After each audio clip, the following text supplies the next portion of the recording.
What's up YouTube? It's LDS Reliance. Today I wanted to shoot a video of a installation of a new damper system in the heating and air conditioning system in my house. I have an existing system here.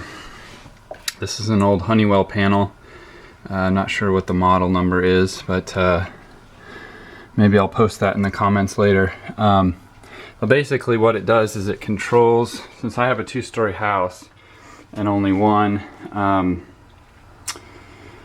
air handler and one heat pump, this board controls some flaps that open up and close inside the ductwork, and it controls where the hot air or the cold air goes in the house, instead of having two separate systems for the two floors. So this board has started to die. It's 9 years old. So instead of having the heating and air conditioning company get the privilege of charging me $1,000 to do this, what I've done is gone ahead and ordered a new kit.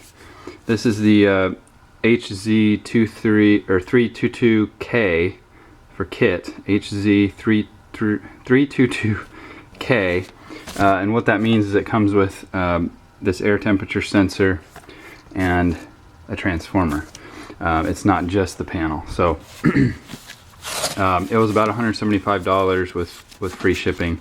So okay, so first thing we need to do for safety is shut off the breakers for the furnace, so that we don't accidentally hurt something, especially ourselves.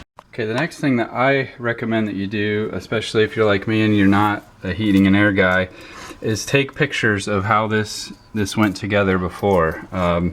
Make sure that you know, worst case scenario, that I can always throw this thing back in and get it back into limp mode and call an expert if absolute worst case scenario.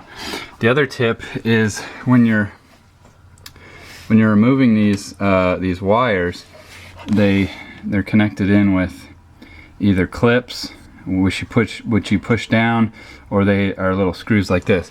Instead of removing these wires altogether, clip them just a little bit from the edge there, because you've got plenty of wire here from your thermostats and everything. So just clip about an inch off and leave it in there. That way, you know, if you had to come back and rewire this, you know, oh, orange goes here, yellow goes here. You'll already have kind of the wiring diagram visually for you. Okay, so next what I've done is there's gonna be 3 sets of wires that come in. There's gonna be one set that goes to equipment, which is controls the heat pump. So there's a black zip tie around that. I've grouped those together. This is zone 1. This is a thermostat for zone 1. So I've clipped these 2 wires together with blue zip tie, and then a yellow zip tie on zone 2. So those are the 3 main things. Your system might be slightly different, but those are the 3 main. Those are the only 3 things that are coming into this panel. So I've written down how that went together. The black zip tie to equipment, blue zone 1, yellow zone 2. Okay, so now I've clipped all the wires out of this board, and as you can see, I left about an inch of the color-coded wires in there so that I would know, worst case scenario, how to put this thing back together. And as you can see, if I hadn't done some work to label all these and you know, have a pattern or a diagram to go back to, this would start getting a little bit hairy in here. Okay, I've taken the top panel off. Normally it would want you to mount this on the wall somewhere in here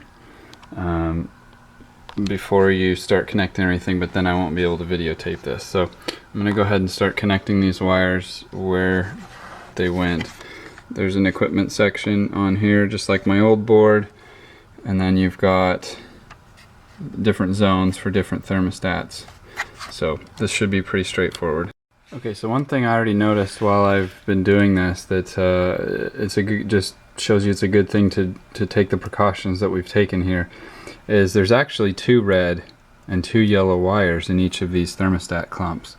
So I had to go back to my my pictures that I had taken before and figure out where the 2 reds and the 2 yellows went and how to figure out which ones were which. So definitely a good idea to do your homework first, and that'll avoid a lot of hassle later. Okay, a little more information that I learned.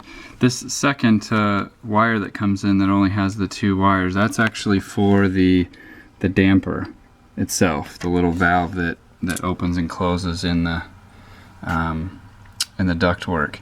So that's why you have 2 sets of wires for each thermostat, because 2 of those wires are actually not for the thermostat. But it's important to get them right, because you don't want, you know, the downstairs thermostat controlling the upstairs damper. So it still was a very good idea to label these and use the zip ties and so forth. Okay, so now I've got everything connected, wired up, and I flipped the breakers back on. And now you can't see this very well, but now it wants to configure the board. So this is something I'm not going to go over in the video because it's highly dependent upon your system. But you know, in the directions, it has a pretty good instructions on what each thing means. It's pretty self-explanatory. So go through that, get it configured, and then test out the system. You know, remember, worst case scenario, you can, you know, put your old board back in temporarily, as long as it works, I guess. Anyways, thanks for watching, guys. If you have any questions, I'll try to answer them, but again, I'm not a HVAC expert, so I may have to direct you to a professional. But hopefully you enjoyed watching, and see you next time.